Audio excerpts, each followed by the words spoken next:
ලබාගමු උදෑසනකසේ සිතැඟි වඩාලම් දිය ඇල්ලකසේ සුභාරතී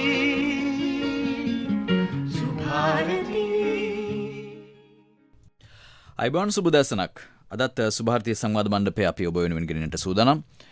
කාලීන මාතෘකාවක් පිළිබඳව සාකච්ඡා කිරීම සඳහා. ඔබ දන්නවා මේ වන විටත් අපි හැමෝටම තිබෙන මුළු ලෝකයටම තියෙන ප්‍රශ්න තමයි COVID-19 වසංගතය, එහෙම නැත්නම් කොරෝනා වසංගතය. සමස්ත ලෝකයේම දෙදුරුම් කාලේ ඉන්නේ. අපේ රටත් බරපතල විදිහට පීඩාවට පත් වෙලා ඉන්නේ මේ COVID වසංගතය නිසා. රටේ ආර්ථිකය, ජන ජීවිතය වෙනස් වෙලා තිබෙන්නේ. ආර්ථික කඩාවැටීම් ලෝකයේ හැම රටකින්ම වාර්තා වෙනවා. අපටත් එසේම පොදුයි. ඒ වගේම විවිධ ප්‍රශ්න ගැටලු ගණනාවක් මේ COVID තත්ත්වය නිසා මතුවලා තිබෙනවා. ආණ්ඩුව කියන විදිහට රුපියල් මිලියන 70000ක් විතර මේ වන විටත් COVID වෙනුවෙන් වැය කරන්න සිදු වෙලා තිබෙනවා. සාමාන්‍ය ජන ජීවිතය පවත්වාගෙන යාම සඳහා සහ සෞඛ්‍ය ආරක්ෂාව ලබා දීම උදෙසා. මෙවැනි තත්ත්වයන් මත තමයි අපි කතා කරමින් ඉන්නේ මේ මොහොතේදී. COVID පිළිබඳව කතා කරන වගේම COVID වලින් පසු සාමාන්‍ය තත්ත්වයට සමාජය පත් කිරීම සහ COVID එක්ක කොහොමද අපි සාමාන්‍ය ජීවිතයක් ගෙන යන්නේ, COVID සාමාන්‍ය වෙන්නේ කොහොමද, මේ තමත්ම බරපතල තත්ත්වයක් සහ ප්‍රශ්නයක්. ඒ වගේම ඔබ දන්නවා මේ මොහොත වන විටත් ලෝකේ විශේෂයෙන්ම උදාහරණයක් විදිහට ඇමරිකා එක්සත් ජනක පදය ගත්තොත් මිලියන ගානකට තමන්ගේ රැකිරක්ෂා අහිමි වෙලා තිබෙනවා. ජීවන වෘත්තීන් අහිමි වෙලා තිබෙනවා.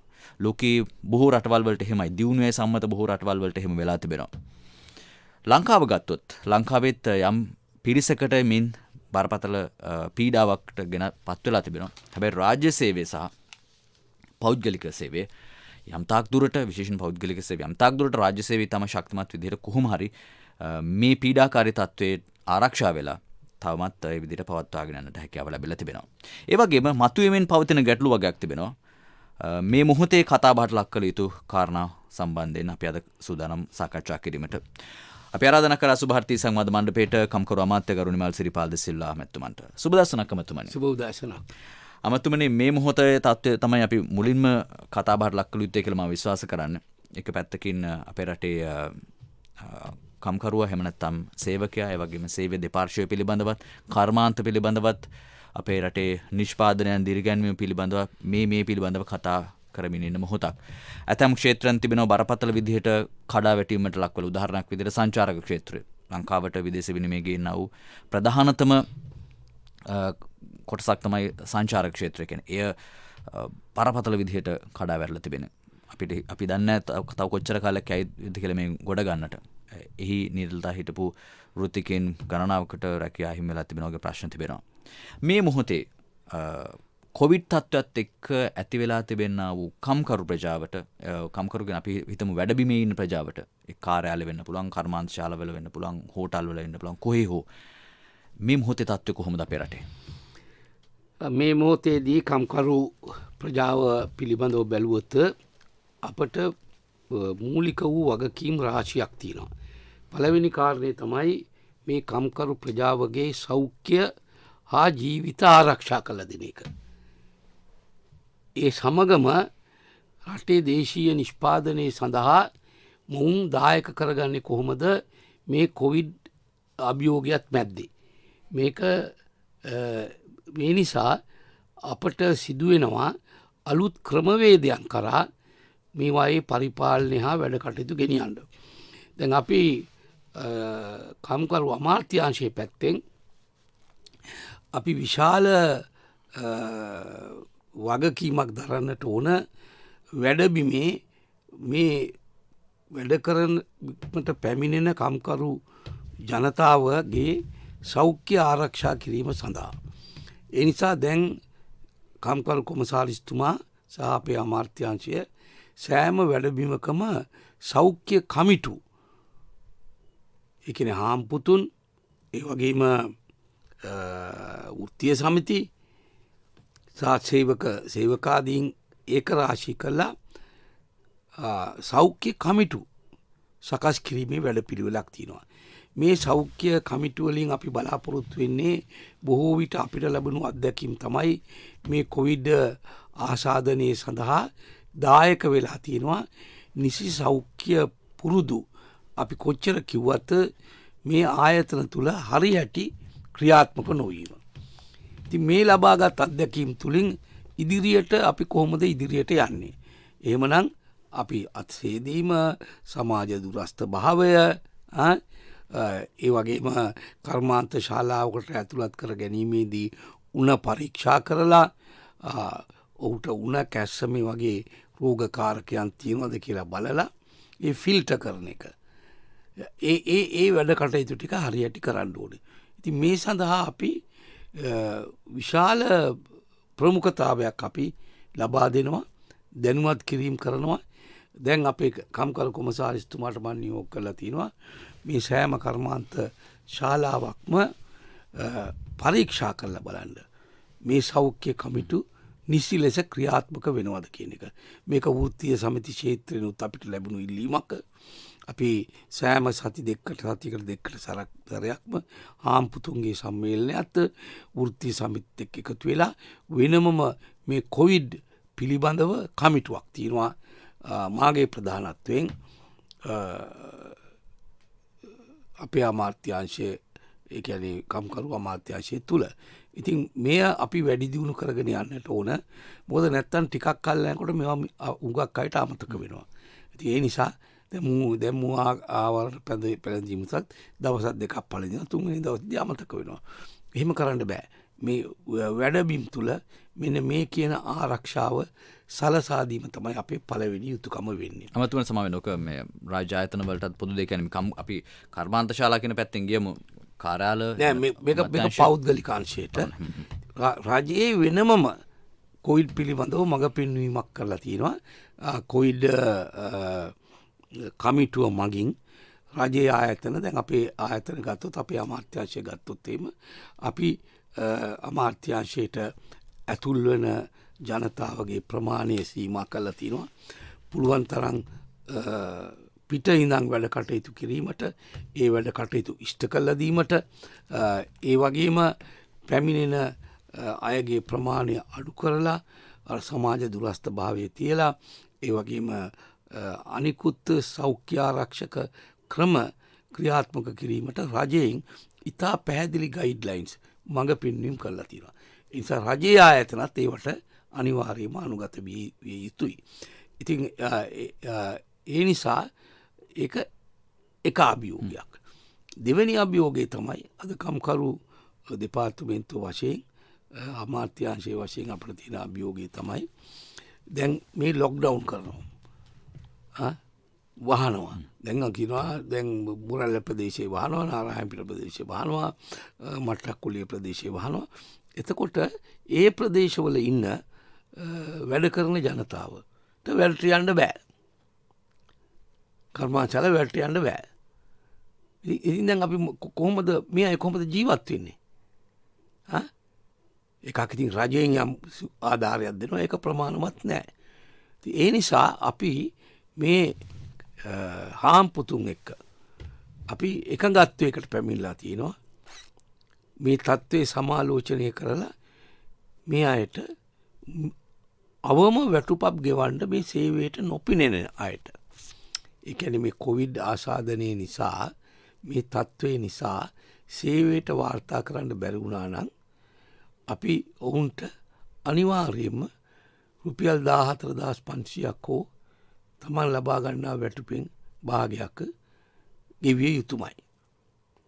නමුත් මේක බලපාන්නේ නැත්තේ සංචාරක ක්ෂේත්‍රයට පමණයි.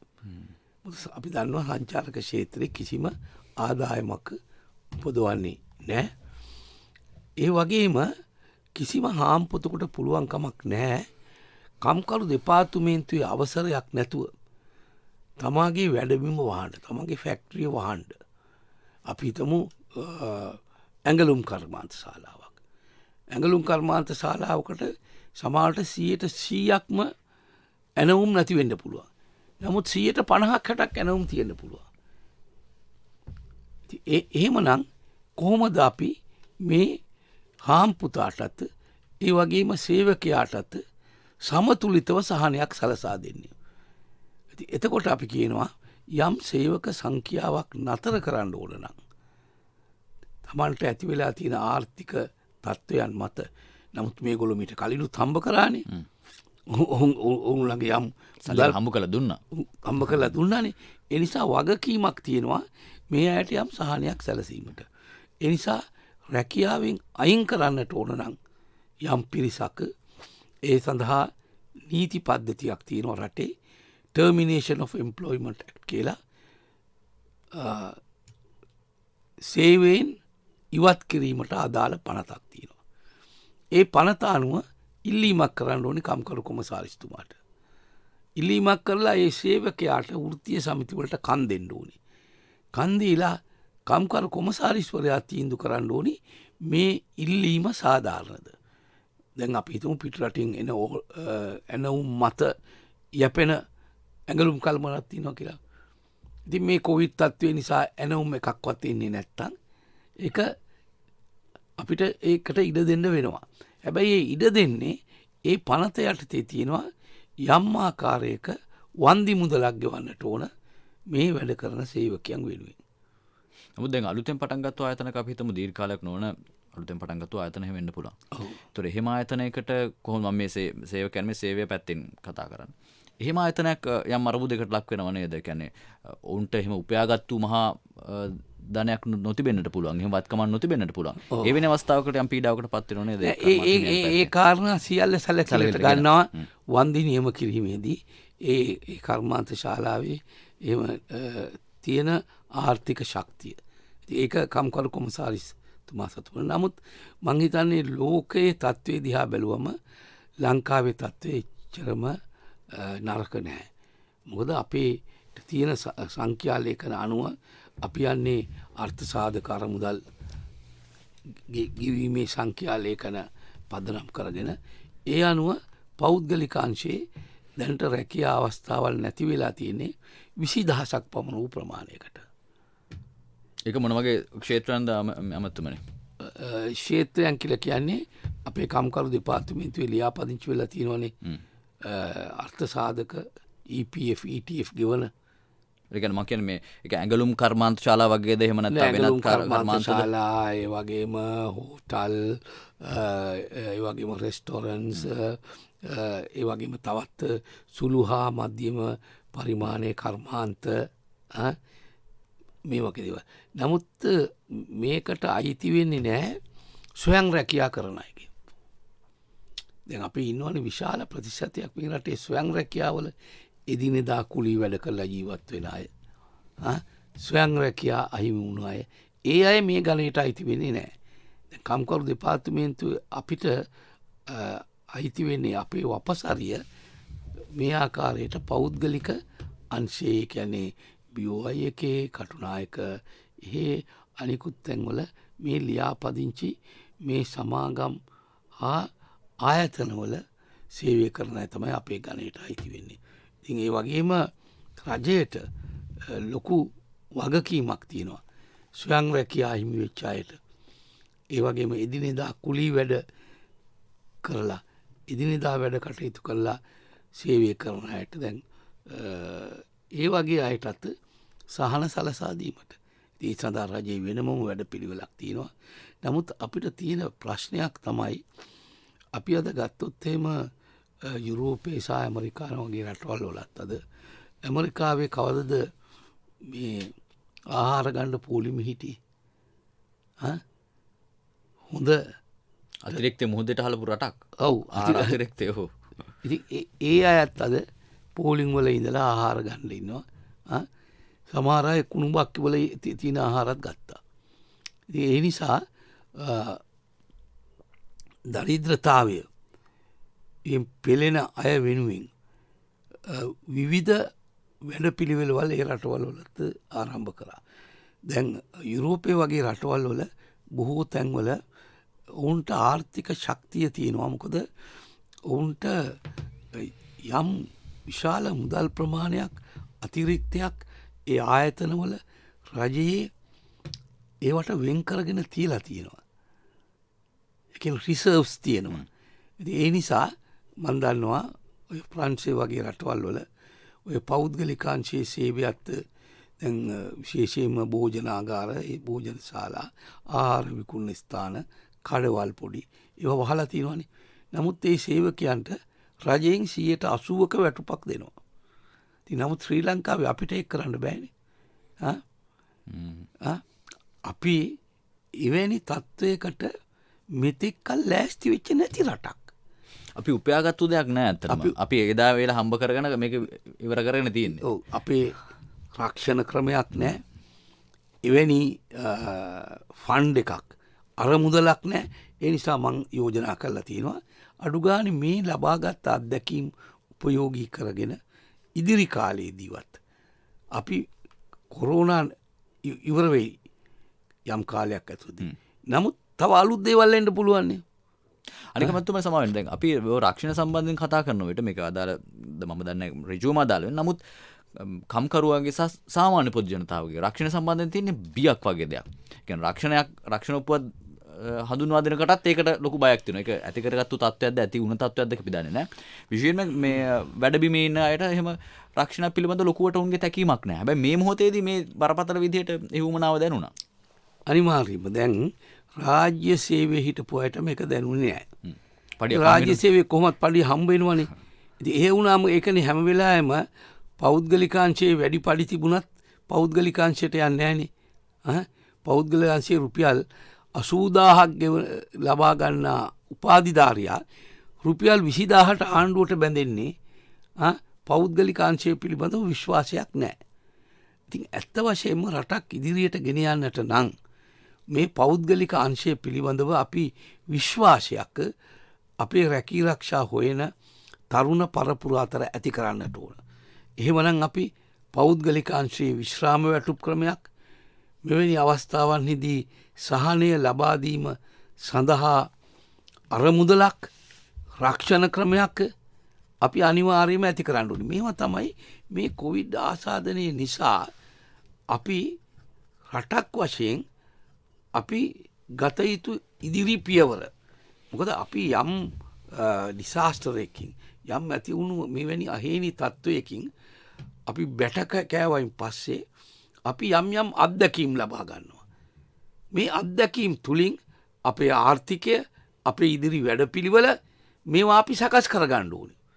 ඒ නිසා දැන් මම ආරම්භ කරගෙන යනවා කතිකාවතක් හාම්පුතුනුත් වෘත්තීය සමිතිත් එක්ක අපි කොහොමද ඉදිරියේදී මෙවැනි තත්ත්වයකට මුහුණ දීම සඳහා අරමුදලක් ඇති කරන්නේ.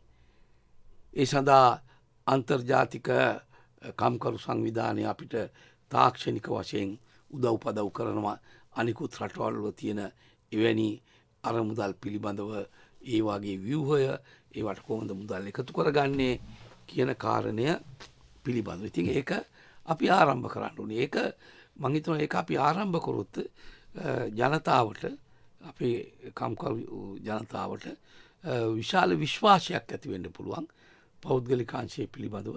ඉදිරියේදී මෙවැනි වසංගතයක් පමණක් නෙවෙයි නොයෙකුත් දේවල් එන්න පුළුවන්. ඒවා සාමාන්‍ය තත්ත්ව බවට පත් වෙන්න පුළුවන්. ඔව් සාමාන්‍ය තත්ත්ව බවට පත් වෙන්න පුළුවන්. ඉතින් ඒ නිසා එවැනි අවස්ථාවකදී අපි මුහුණ දී යුතු ආකාරය එයට මුහුණ දීම සඳහා අත්‍යවශ්‍යයි. ඒ නිසා මම හිතනවා අපේ රජය නව නිර්මාණශීලී වැඩ කටයුතු කරන රජයක්. ඒ නිසා මෙන්න මේ කියන කාරණා පිළිබඳව මම අමාත්‍ය මණ්ඩලය දැනුවත් කළා. මේ පිළිබඳව පුළුල්ලු වැඩ පිළිවෙල මේක දවසකින් දෙකකින් හදන්න පුළුවන් කමක් නැහැ. අපි ඉතා ඉක්මනින් මේ වැඩ පිළිවෙලක් හදලා යම් ආරම්භයක් අපි අනිවාර්යයෙන්ම ඇති කළ යුතුයි මං කියන්නට ඕන. ඒ වගේම අපි මේ අවස්ථාවේදී කොරෝනාවට බය වෙලා හැංගිලා ඉඳලා මේ රට ඉදිරියට ගෙනියන්න පුළුවන් කමක් නැහැ. මේ රටේ සේවක අයිතිවාසිකම් ආරක්ෂා කරන්න පුළුවන් කමක් නැහැ. නමුත් සේවක පක්ෂීනුත් වෘත්තීය සමිති පැත්තෙනුත් සාධනීය ලෙස මේ ප්‍රශ්නේ දිහා බලන්න ඕන. මොකක්ද දැන් අපිට තියෙන රටේ අවශ්‍යද දැන් මම අද බැලුවා අද දිනමින පුවත්පතේ චින්තා රණසිංහ ඉතා හොඳ ලිපියක් ලියලා තියෙනවා. කොරෝනාවෙන් අඩපණ වූ ලෝක ආර්ථිකය නංවන්නේ කොහොමද? ලෝක ප්‍රකට ආර්ථික විද්‍යාඥයන්ගේ අදහස් ටිකක් තියෙනවා. මේවැදී අවසානයේදී කියන්නේ වයස තත්ත්ව හේතුවෙන් ඇති වී තිබෙන වෙනස්කම් රසත් දරාගෙන ඉදිරියේදී ඇති වී හැකි ව්‍යසනයෙන් වෙනුවෙන් දුර තබා සකසුරුවම් වීමට මිනිසාට සිදුවනු ඇත. ඒ නිසා අපිට වෙනදා වියදම් කරපු හැටියට වෙනදා කාපු බීපු හැටියට වෙනදා මුදල් නාස්ති කරපු විදියට අද රජයකට හෝ ජනතාවකට හෝ පවුලකට හෝ කරන්න පුළුවන් කමක් නැහැ. දැන් අපි අද ආර්ථික ව්‍යසනයක් ඉදිරියේ ඉන්නේ. ඉතින් මේක අපිට විතරක් නෙවෙයි IMF එක ජාත්‍යන්තර මූල්‍ය ආරමුදල කියලා තියෙනවා. මේ වර්ෂයේදී ලෝකේ සමස්ත ආර්ථික වර්ධනය ඍණ 4.8ක් වෙනවා කියලා. ඉතින් මේක ලංකාවට විතරක් මේ දෙයක් නෙවෙයි. ඉතින් අපේ අය කියනවා ඒක දෙන්න මේක දෙන්න ඒවා කරන්න මේවා කරන්න. ඉතින් මේක ලෝකේ කිසිම රටකට කරන්න පුළුවන් තත්ත්වයක් නෙවෙයි. අපි ආර්ථිකය නැවත සකස් කරගන්න ඕනේ. අපේ ජාතික නිෂ්පාදනය වැඩි කරගන්න ඕනේ.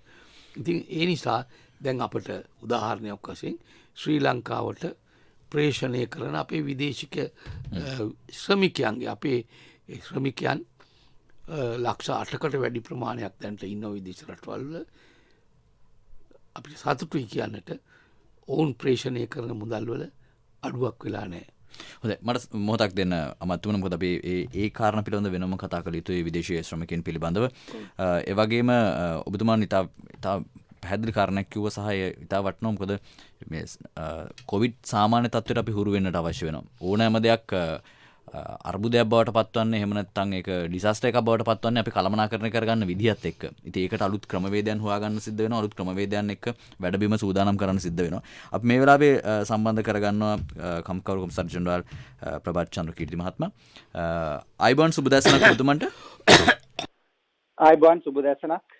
මා මුලින්ම කැමතියි දැනගැනීමට කොමසාරිස්තුමනි දැන් මේ වෙලාවේ කම්කරු දෙපාර්තමේන්තුවේ කාර්යභාරය සමුකද සමාජ දුරස්ථ භාවයක් එහෙම නැත්නම් පුද්ගල දුරස්ථ භාවයක් පිළිබඳව අපි කතා කරනවා සහ යන එන ගමන් බිමන් සීමා කරලා තිබෙනවා සේවා සැපීමේදී මිනිස්සුන්ට නැත්නම් ප්‍රජාවට මුණ ගැසීමට තිබෙන ඉඩ අඩු වෙලා තිබෙනවා එහෙම අවම කරලා තිබෙනවා මෙවැනි තත්ත්වයක් මත කොහොමද කම්කරු දෙපාර්තමේන්තුවේ මේ මොහොතේ සාමාන්‍ය රාජකාරී තත්ත්වයන් වල තත්ත්වය පවත්වාගෙන යන්නේ ඒ වෙනුවෙන් අරගෙන තිබෙනා වූ ක්‍රියාමාර්ග මොන වගේද?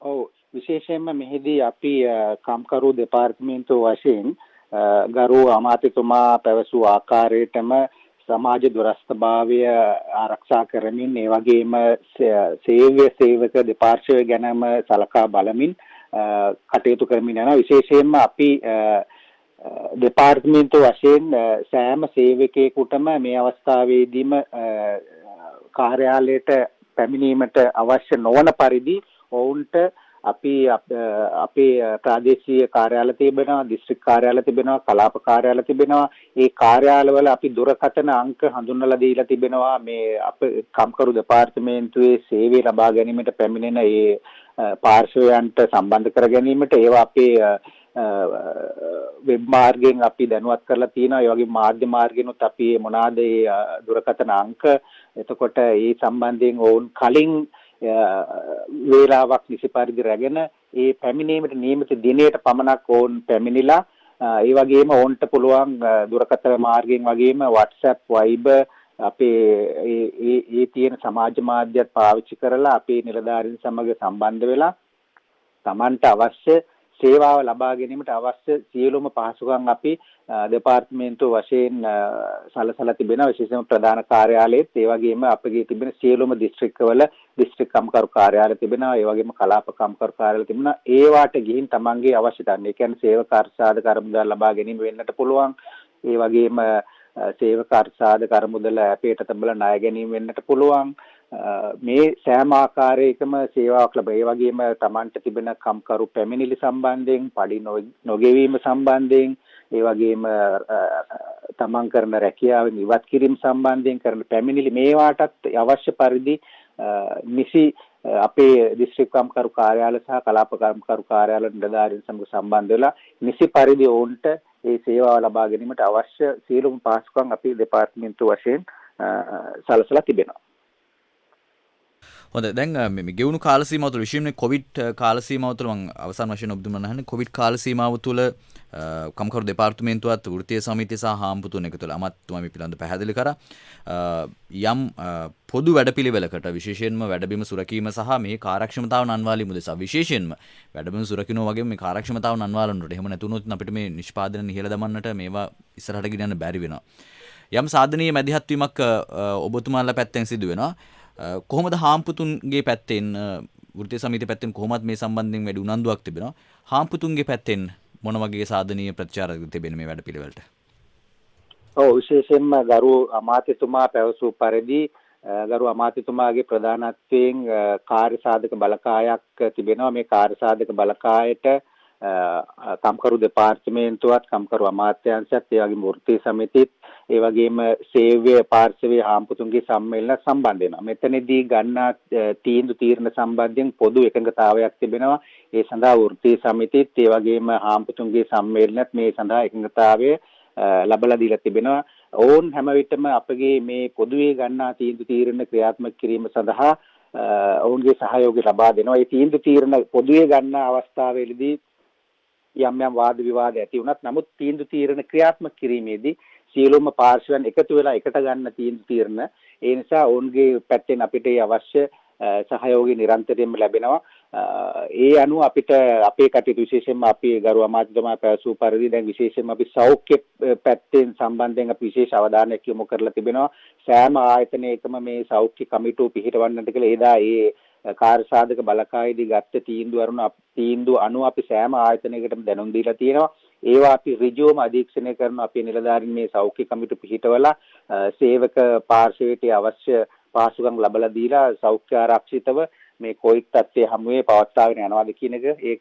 ගැන අපි ඍජුවම අධීක්ෂණය කරනවා ඒ සම්බන්ධයෙන් අපි සියලුම ආයතන වලට මේ වෙන විට චක්‍රලේඛයක් මගින් අපේ දිස්ත්‍රික් කම්කරු කාර්යාල හරහා දැනුවත් කිරීමෙන් පවතින මේ අවස්ථාවේදී ඒ අනුව අපි බලාපොරොත්තු වෙනවා වුන් අපිට නිරන්තරයෙන්ම සහයෝගය දීලා මොකද රටේ ආර්ථික සංවර්ධනයට රටේ ආර්ථික වර්ධනයට මේ කම්කරු ජනතාවගෙන් සහ ඒ වගේම සේවා පාර්ශ්වයෙන්ුත් ලැබෙන සහයෝගයේ අතිවිශාලයි පෞද්ගලික අංශේ ඒ නිසා මේ සියලු දෙනාගෙන් සහයෝගය අරගෙන ඔවුන් නිසි පරිදි නිසි මාර්ගයකට යොමු කිරීම තමයි අපගේ බලාපොරොත්තු වන්නේ. හොඳයි බොහොම ස්තුතියි කම්කරු කොමසාර ජෙනරාල් තුමනි ප්‍රභාත් චන්ද්‍රකීර්ති මහත්මයා අපි සම්බන්ධ කරගත්තේ ඒ වගේම කියන්නට ඕනේ කම්කරු දෙපාර්තමේන්තුවේ වෙබ්සයිට් එක නම් ඉක්මනට අප්ඩේට් වෙනවා.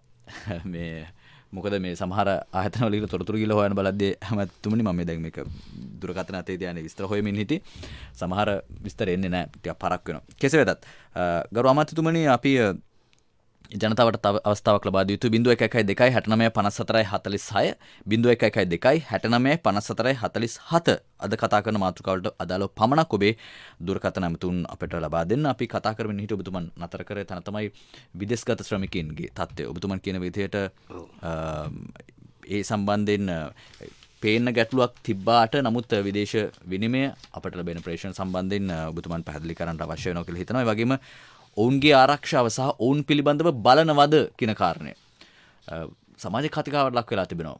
ඔවුන් අතෑරලා දින්නේ එහෙම නැත්නම් එහෙ රටවල් වල අපේ ශ්‍රමිකයෝ මිය යනවාද ඔවුන් පිළිබඳව හොයලා බලන්නේ නැද්ද? මොකක්ද තියෙන මැදිහත් වීම ඔබ අමාත්‍යාංශ පැත්තෙන්? අත වශයෙන්ම අපේ මේ පිළිබඳ මැදිහත් වීම අපි විදේශ අමාත්‍යාංශය හරහාත් ඒ වගේම අපේ විදේශ සේවා කාර්යාංශය හරහාත් අපි සිදු කරනවා. විදේශ සේවා කාර්යාංශයේ නිලධාරීන් පිරිසක් සෑම අපේ ශ්‍රමිකයන් ජීවත් වන රටවල් වලම අපේ තානාපති කාර්යාල වලට සම්බන්ධ වෙලා ඉන්නවා. ඉතින් ඒ අනුව ඔවුනුත් විදේශ අමාත්‍යාංශ නිලධාරීනුත් එකතු වෙලා ඔවුන්ගේ සුභ සිද්ධිය සඳහා වැඩ කටයුතු ගොඩක් කරගෙන යනවා. විශේෂයෙන්ම අපේ කොවිඩ්-19 වසංගතයේ හේතුවෙන් ආහාර පාන ඉදුම් හිටුම් නොමැති ශ්‍රී ලාංකික ශ්‍රමිකයන් සඳහා වියලි ආහාර සලාක මූලික වෛද්‍ය පහසුකම් මුහුණු ආවරණ විස බීජනාශක දියර තාවකාලික නවාතැන් පහසුකම් ලබා දීමට අවශ්‍ය කටයුතු විදේශයන් පිහිටි ශ්‍රී ලංකා තානාපති කාර්යාලය සමග එකතු වෙලා විදේශ සේවා කාර්යාංශය විසින් සපයලා දීලා තියෙනවා.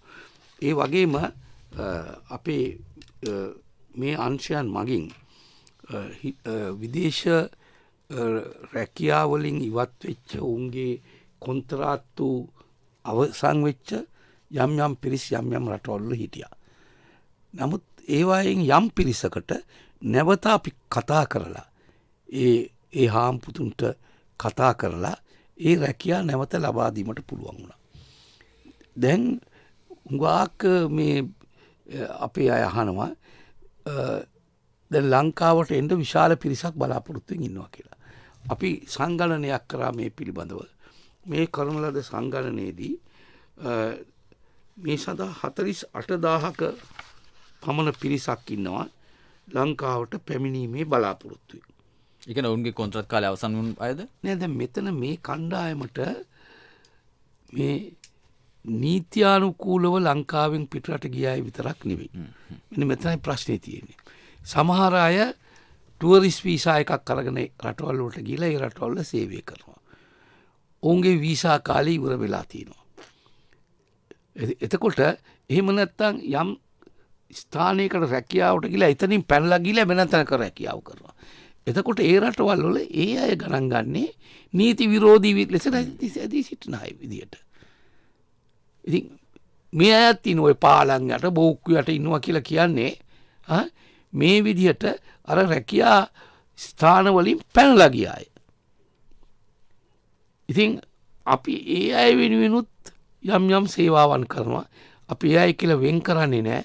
අපි හැම එක්කෙනාටම ලංකාවට ගෙනීමට වැඩ කටයුතු කරනවා.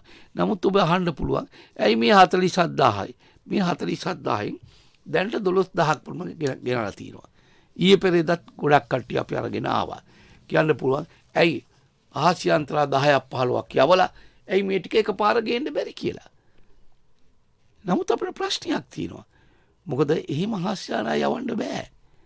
ඒ රටවල් වලත් මේ නිරෝධායන නීති තියෙනවා.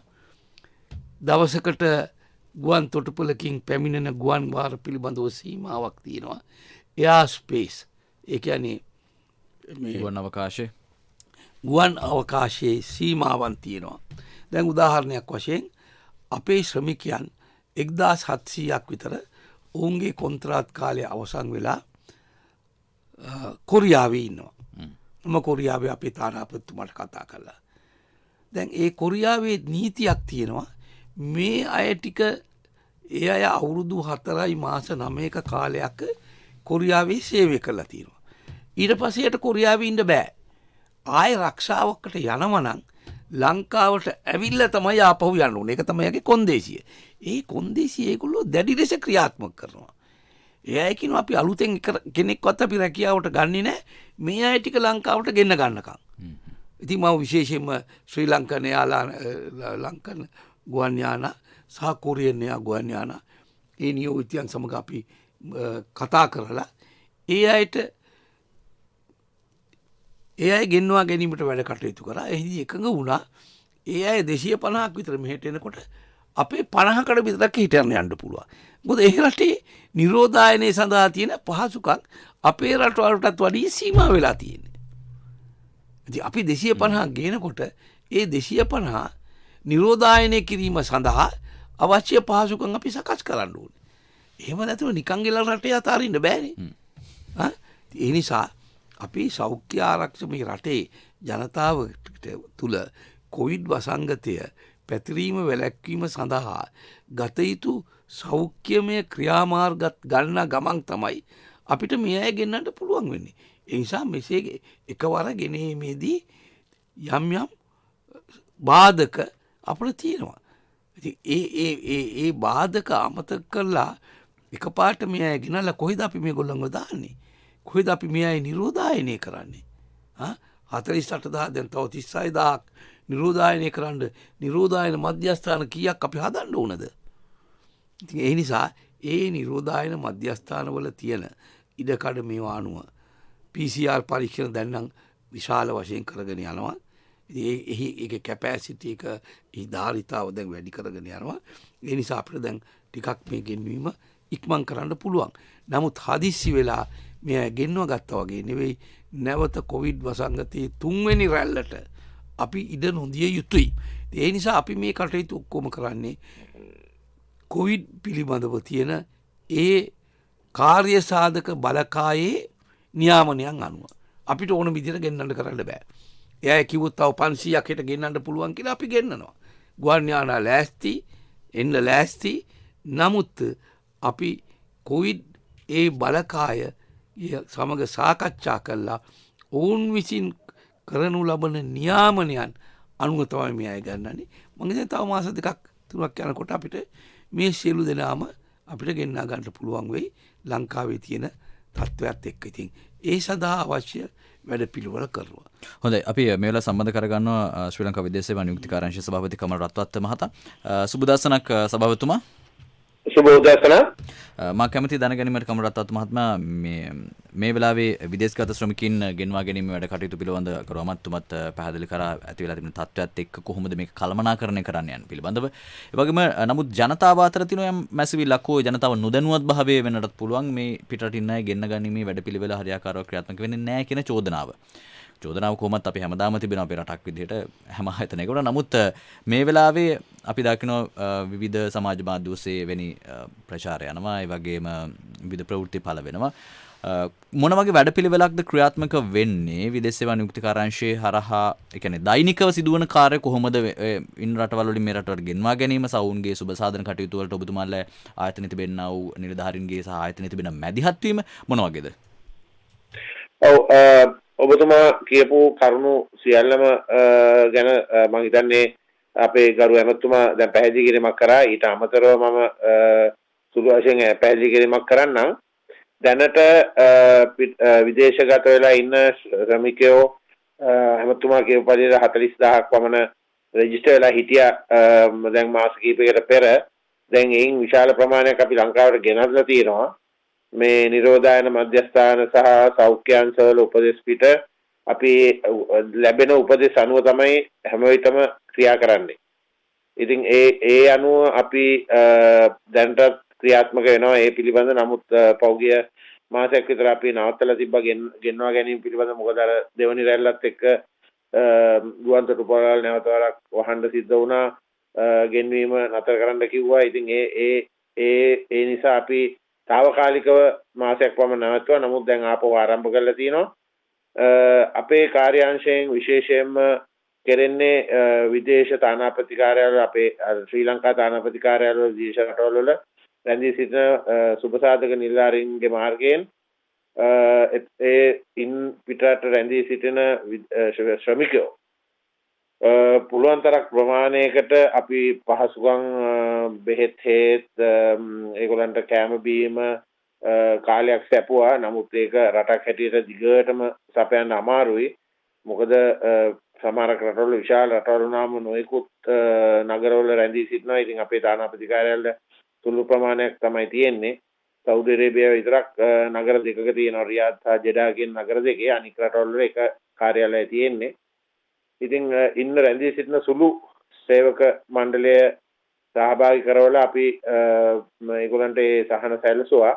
ඒ වගේම ගෙන්වා ගැනීම පිළිබඳ ලයිස්තු සකස් කිරීමත්, ඒ කියන්නේ අපි ඉංග්‍රීසියෙන් කියන රෙජිස්ටර් කරන එම්බසි තානාපති කාර්යාලවල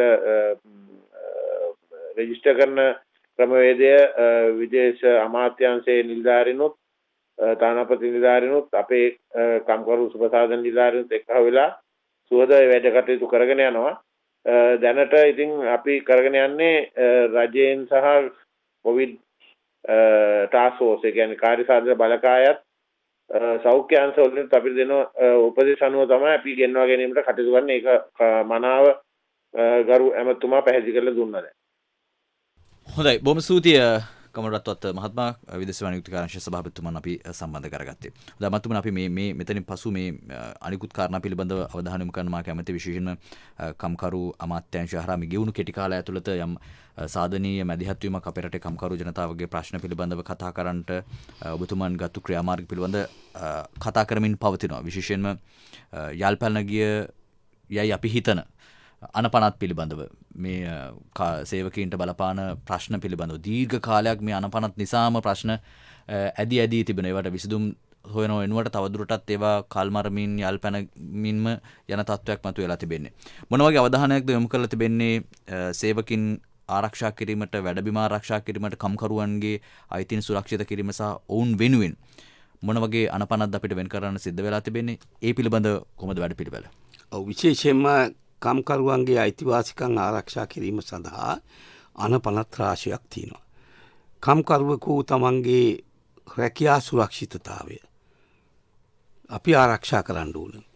ඉතින් කම්කරුවෙකු අසාධාරණ ලෙස සේවයෙන් අස්කරා නම් ඔහුගේ සේවා කොන්දේසි හාම්පුතා කඩ කරලා තියෙනවා නම් ඔහුට නියමිත වැටුප ගෙවන්න නැත්නම් අපේ පඩිපාලක සභාවලින් නියම කරලා තියෙන ඒ වගේම ඔහුගේ අර්ථසාධක අරමුදල් ගෙවන්නේ නැත්නම් මේ සියල්ල ලබා දීම සඳහා නීතිමය රාමුවක් මේ අනපනත් තුළ තියෙනවා.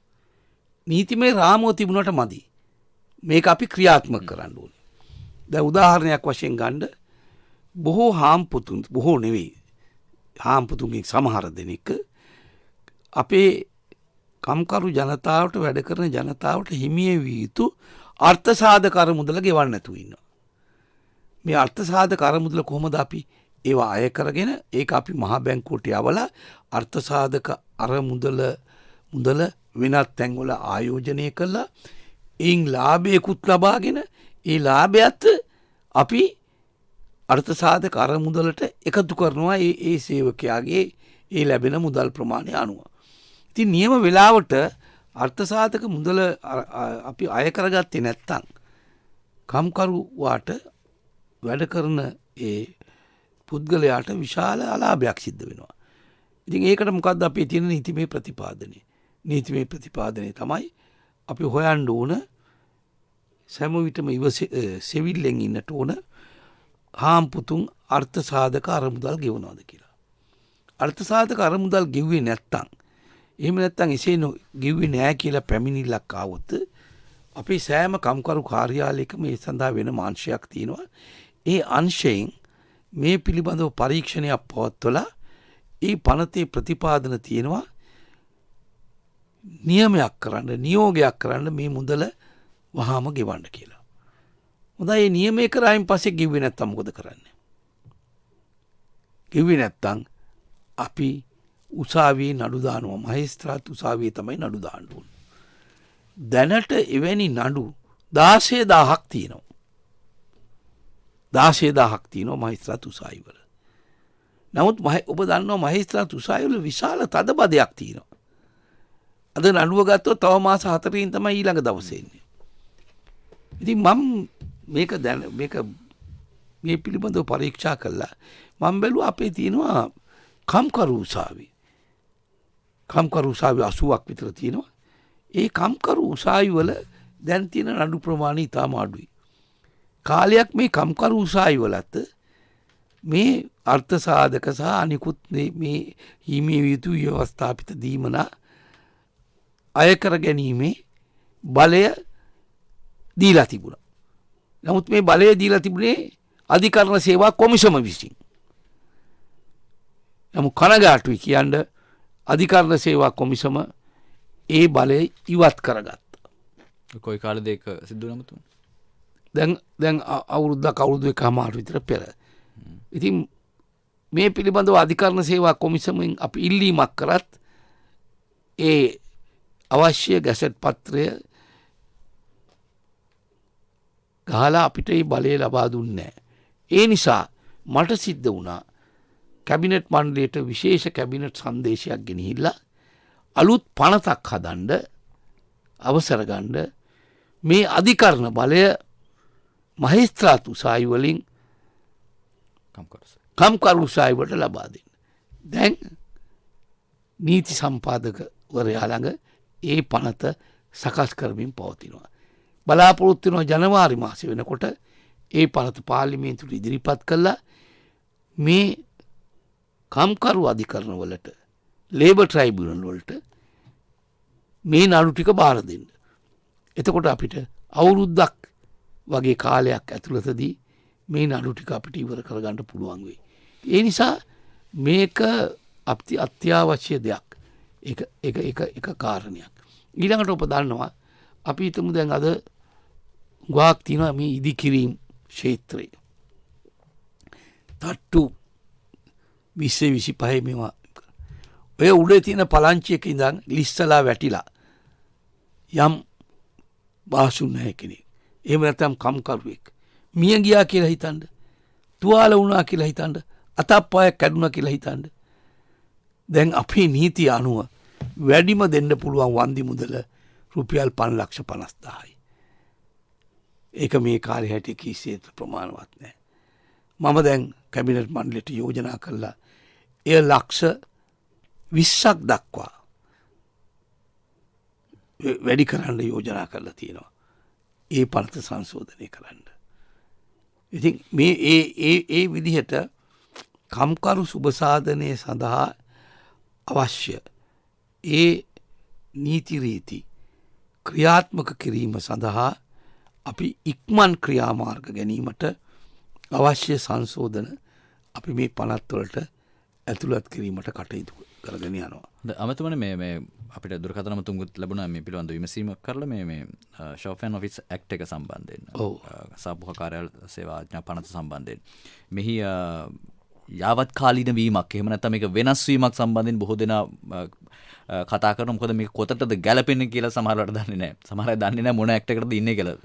වැඩබිම් වල ඉන්නවා. රාජ්‍ය ආයතන වලත් පෞද්ගලික ආයතන වලත් සංස්ථා සහ දෙපාර්තමේන්තු වලත් අපි අයිති වෙන්නේ මොන කාණ්ඩයටද කියලා බොහෝ දෙනෙක් දන්නේ නැහැ. ඒ පිළිබඳව දැනුවත් කිරීමක් නැහැ. මේක යාවත් කාලීන කළ යුතු වන්නේ නැද්ද? නැත්නම් වෙනස් කරන්න අවශ්‍යද? අනිවාර්යයෙන්ම මේ නීති රීති සහ මේ විශේෂයෙන්ම ෆැක්ටරිස් ඕඩිනන්ස් කියලා තියෙනවා අපේ කර්මාන්ත ශාලා පනත. දැන් ඒ පිළිබඳව විද්වත් කමිටුවක් මගින් යෝජනා රාශියක් ඉදිරිපත් කළා තියෙනවා. අපි වහාම් පුතුන් සහ වෘත්ති සමග ඉක්මනින් සාකච්ඡා කළා. ඒකෙහි අවශ්‍ය සංසද මේ කොවිඩ් ප්‍රශ්න නිසා මේ හුඟක් පස්සට ගියා. අපිට රැස්වීමක් තියාගන්න විදියක් නැහැ. සාකච්ඡාවක් තියාගන්න පුළුවන් කමක් නැහැ. ඉතින් මේවා ඔක්කොම ඔන්ලයින් කරන්න බෑනේ. ඒ නිසා යම් පසුබෑමක් ඇති වෙලා තියෙනවා අපේ ක්‍රියාකාරීත්වයේ.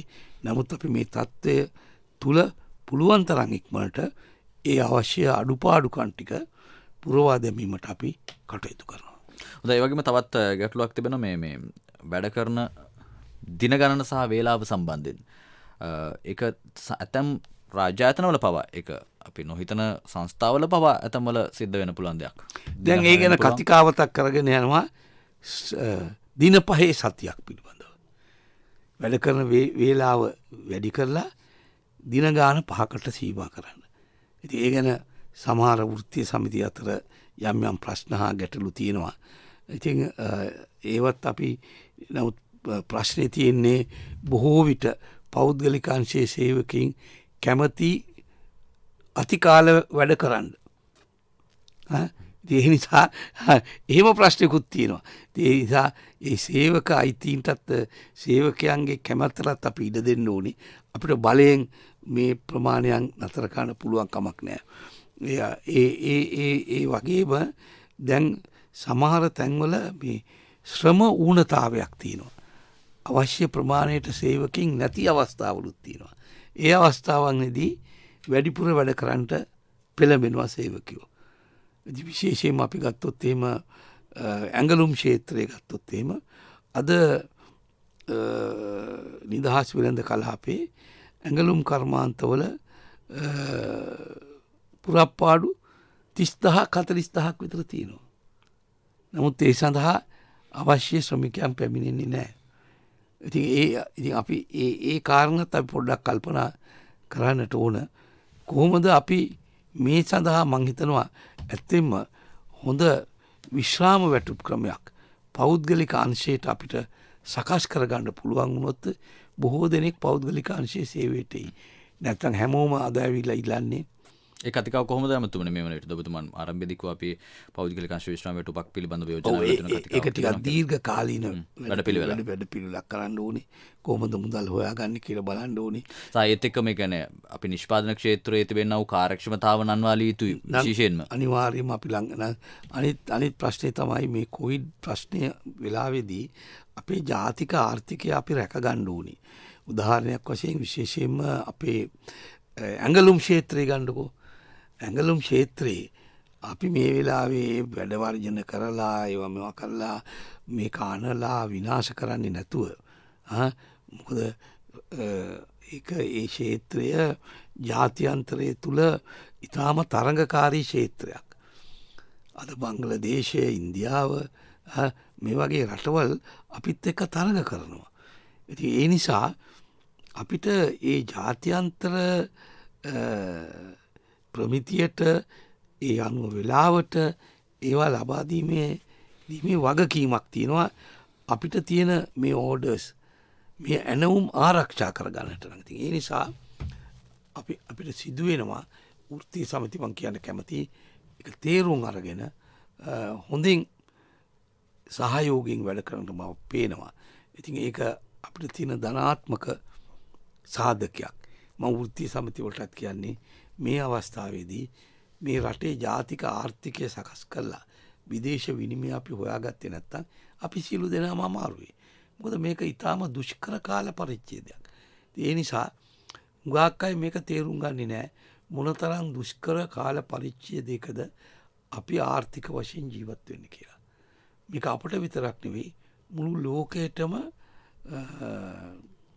පොදු වූ ධර්මතාවයක්.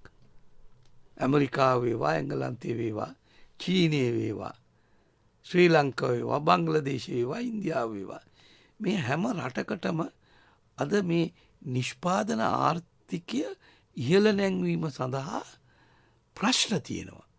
දැන් බලන්න සංචාරක ව්‍යාපාරේ කඩා වැටිලා.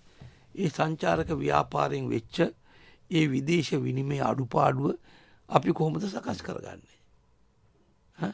එහෙමනම් අපි පිටරටින් වාහන ගේන එක අපි නතර කරනවා. එතනින් යම් මුදලක් ඉතුරු කරගන්නවා. ඒකට එරෙහිවත් එතන කියනවා වාහන ගේන අයගේ රස්සාවල් නැති වෙනවා කියලා. ආනයන අපනයන ආර්ථිකයක් අපි ඉන්නේ. ආනයන අපනයන ඊළඟට ආනයන සීමා කරන්නත් බෑ. ඊළඟට යුරෝපීය සංගමය කියනවා ඒක එච්චර හොඳ ක්‍රියාවක් නෙවෙයි ආනයනය අපනයනය කරන්න ඕන කියලා. නමුත් කොහොමද අපි ආනයනය කරන්න ගියාම කොහෙන්ද අපිට විදේශ විනිමය? කවුද අපිට විදේශ විනිමය දෙන්නේ? ඉතින් අපේ විදේශ විනිමය අපේ නිෂ්පාදන ආර්ථිකය අපි වැඩි දියුණු කරගන්න ඕනේ. උදාහරණයක් වශයෙන් මං ඊයේ රබර් නිෂ්පාදනය කරන ටයර් සමාගම නියෝජිත පිරිසක් මාව ඇවිල්ලා හම්බුණා. ඔවුන් කිව්වා ලංකාවට අවශ්‍ය රබර් ප්‍රමාණය ලංකාවේ නිෂ්පාදනය වෙන්නේ නැහැ. ලංකාවේ අවශ්‍යතාවයෙන් 78%ක් විතරයි නිෂ්පාදනය වෙන්නේ. පිටරටින් රබර් ගේන්න ඕනේ. මේක හුඟක් අය දන්නේ අපි හිතන්නේ මේ තේ පොල් රබර් අපි හරියට වැඩිපුර තියෙනවා කියලා. එහෙම නැහැ. ලංකාවේ ටයර් කම්වල හල් වලට අවශ්‍ය රබර් ප්‍රමාණය ලංකාවේ නිෂ්පාදනය වෙන්නේ නැහැ. මොකද ලංකාවේ ඵලදායීතාවය ඉතාම අඩුයි. මැලේසියාව, ඉන්දියාව මේ වගේ රටවල් වල රබර් කිරි කපන අය උදේ පාන්දර 4ට නැගිටලා 4 ඉඳන් රබර් කිරි කපනවා. ඔවුන්ගේ ධාරිතාව වැඩි. නමුත් අපි බොහෝම ස්ලෝ, බොහෝම හේමින් වැඩ. ඒ නිසා අපේ ඵලදායීතාවය සෑම ක්ෂේත්‍රයකම වැඩි කරගන්න ඕනේ. උදාහරණයක් වශයෙන් අපි වී අක්කරයකින් හෙක්ටයාරයකින් හරි අක්කරයකින් හරි අපි ලබා ගන්නේ බුසල් 80යි. ඉන්දියාව 135ක් ලබා ගන්නවා. ඉතින් ඒක නිසා ඉන්දියාවේ ගොවියෙක් ගත්තොත් ඔහුට අඩු මිලට වී ටික විකුණා ගන්න පුළුවන්. ඇයි ඔහුගේ නිෂ්පාදන පිරිවැය අඩුයිනේ. නිෂ්පාදනය සඳහා වැය කරන මුදලට ලැබෙන අස්වැන්න වැඩි. රබර් අස්වන්න වැඩි. ඉතින් අපි ඒ නිසා මේ අවස්ථාවේදී අපේ සෑම අංශයකම අපේ අමාත්‍යාංශයේ විශේෂ අංශයක් තියෙනවා ඵලදායිතා සංවර්ධන අංශය. මේකෙන් අපි කරන්නේ වැඩි ඵලදායිතාවයක් තමා යොදන ශ්‍රමයෙන් ලබා ගැනීම සඳහා අවශ්‍ය කටයුතු ඉෂ්ට කර දීම. ඒක ඉතාම අවශ්‍යයි මේ අවස්ථාවේදී අපිට මේ තියෙන සම්පත් තුළින් අපේ ඵලදායීතාවය වැඩි දියුණු කර ගැනීම සඳහා. හොඳයි ගෞරවමත්තුනි බොහොම ස්තුතියි. අපිට කතා කරන්න තිබෙන දෑ බොහොමයි. වැටුප් පිළිබඳව වැටුප් විෂමතාව පිළිබඳව බඳවා ගැනීම මේ විවිධ දෑ තියෙන කතා කරන්න. මොකද ලංකාවේ වැඩිම ප්‍රශ්න තියෙන ප්‍රශ්න යොමු වන අමාත්‍යාංශය තමයි කම්කරු අමාත්‍යාංශය. කියන්නේ දීර්ඝකාලීන හැමදාම අලුත් ප්‍රශ්න සහ ඒවා යාවත් කාලීන වෙමින් තිබෙන තැනක්. අද සුභාර්ථී සංවාද මණ්ඩපයට එකතු වුණේ කම්කරු අමාත්‍ය නිමල් සිරිපාල් සිල්වා මහත්. බොහොම ස්තුතියි ඔබතුමන්ට. අද සුභාර්ථී සංවාද මණ්ඩපයට එක්වීම පිළිබඳව අද නාද සංකලනය කළේ රාජු නානක්කාර, සම්බන්ධීකරණය කළ සුධර්මිකා විජයරත්න, අධීක්ෂණය කළ ඉන්දික ජයරත්න, නිෂ්පාදන සහාය අපිට ලබා දුන්නා පුල්ජනක ජයසිංහ. මම හිමානන්ද රාජපක්ෂ. අපි හෙටත් මුණ ගැසෙමු සුභාර්ථී සංවාද මණ්ඩපය සමගින්. සුබ දවසක් ඔබට. ස්තුතියි.